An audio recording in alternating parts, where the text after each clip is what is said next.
Illegal immigration is a controversial topic that has been affecting our country for years, specifically on the US Mexican border with overstayed visas. Many politicians, like President Trump and Hillary Clinton, have expressed their viewpoints on this topic.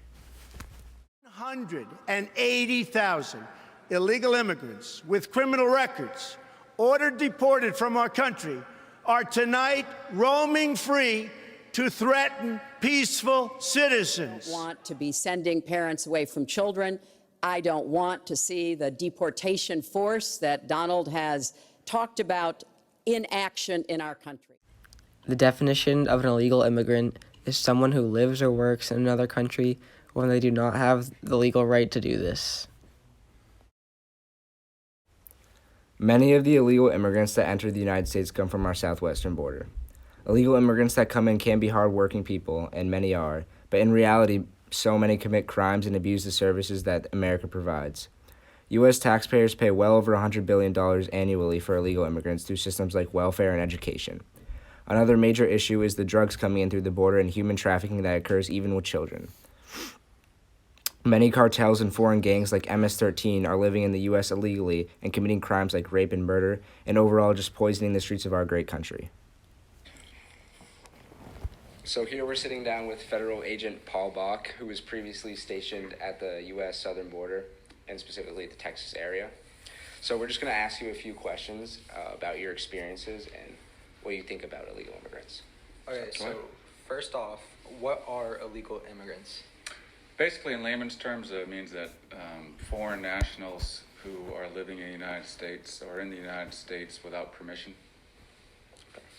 So awesome. There are different types, Okay, so what are some situations in your job in which you encounter illegal immigrants with drugs specifically? Pretty much the majority of drug cases involve illegal immigrants, especially in this area. Dominican nationals that have stolen identities of people from Puerto Rico, pretty much control the heroin up and down the 95 corridor. Okay, so you've arrested plenty of them while they're in their process? Yeah, just Monday. Just Monday, okay, so this is recently too. So do you think that the drugs coming in are affecting society negatively? Oh, absolutely. The majority of your heroin and fentanyl now, methamphetamine, are coming through the southwest border. So obviously we know the impacts, not just on the effects of crime, but also, there's a health crisis involved with those as well. Okay, so what crimes are typically committed by illegal immigrants? The same type of crimes that everyone else commits.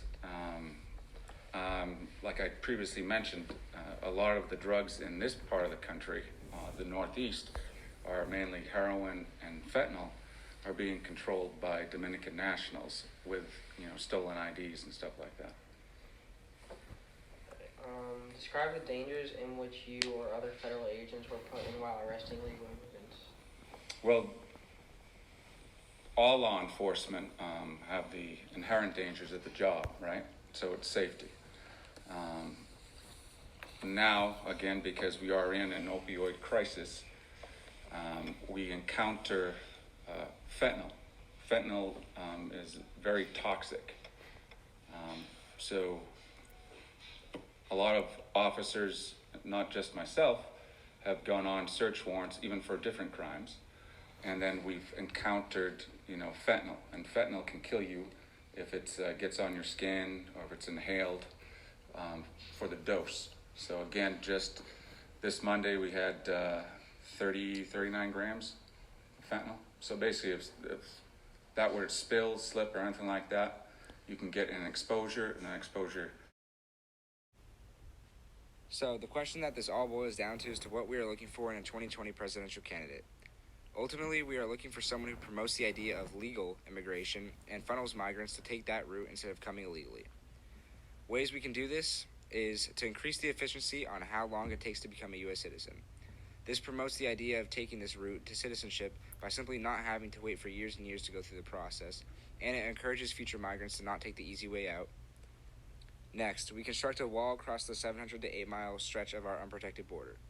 This will cost approximately $5.76 billion, but is yet a small price to pay considering U.S. taxpayers are paying $113 billion a year. This amounts to over $1,000 per household annually. Lastly, with the money that will be saved with this solution, we can increase our border control and make America a safer place. All of this is aimed to keep the hardworking and contributing migrants and filter out violent, not-so-great people like Luis Bracamontes, who was an illegal that killed multiple police officers and was a convicted drug dealer.